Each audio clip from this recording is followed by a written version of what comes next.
Sultana serta hadirin yang saya hormati. Pada kesempatan yang mulia ini, saya ingin menyampaikan sedikit bicara mengenai tema yang amat penting dalam kehidupan kita. Islam memimpin melahirkan generasi kafah Rabbani.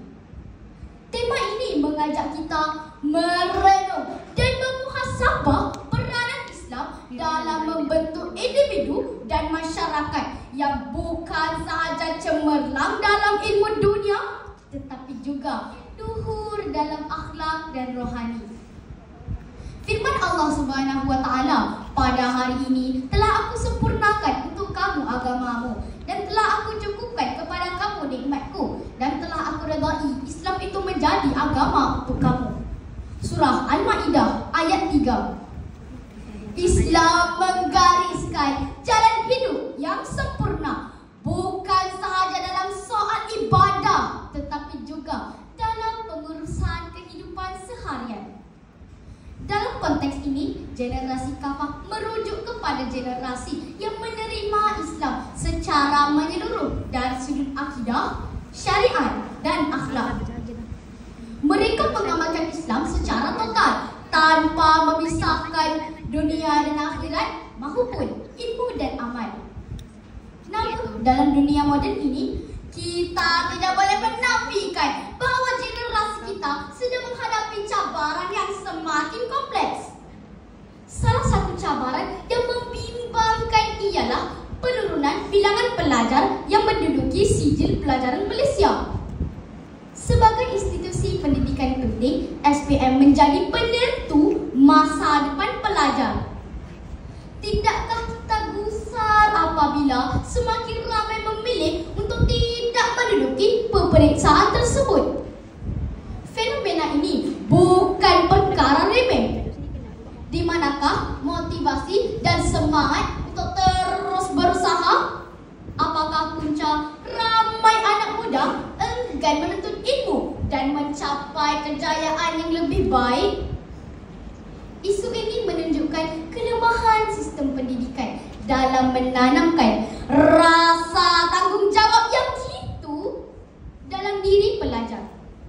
Oleh itu, kita mesti kembali kepada prinsip Islam yang menekankan pendidikan seimbang, bukan sahaja ilmu dunia tetapi juga ilmu akhirat.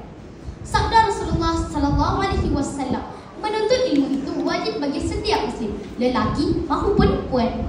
Hadis riwayat Ibnu Majah. Pendidikan dalam Islam bukan sekadar pencapaian akademik, tetapi usaha membentuk generasi berakhlak mulia, berbudi pekerti dan berintegriti tinggi.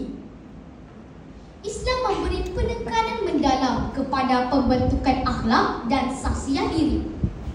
Akhlak menjadi penentu martabat seseorang di sisi Allah Subhanahu wa Ta'ala. Firman Allah dalam surah Al-Ahzab ayat 21, sesungguhnya telah ada pada diri Rasulullah itu suri teladan yang baik bagi kamu. Surah Al-Ahzab ayat 21. Rasulullah SAW adalah teladan terbaik dalam semua aspek kehidupan.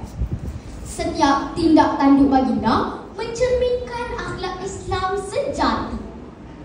Marilah kita mencontohi sifat mulia baginda, kesabaran, kejujuran, rendah hati dan paling utama, keikhlasan dalam segala perbuatan.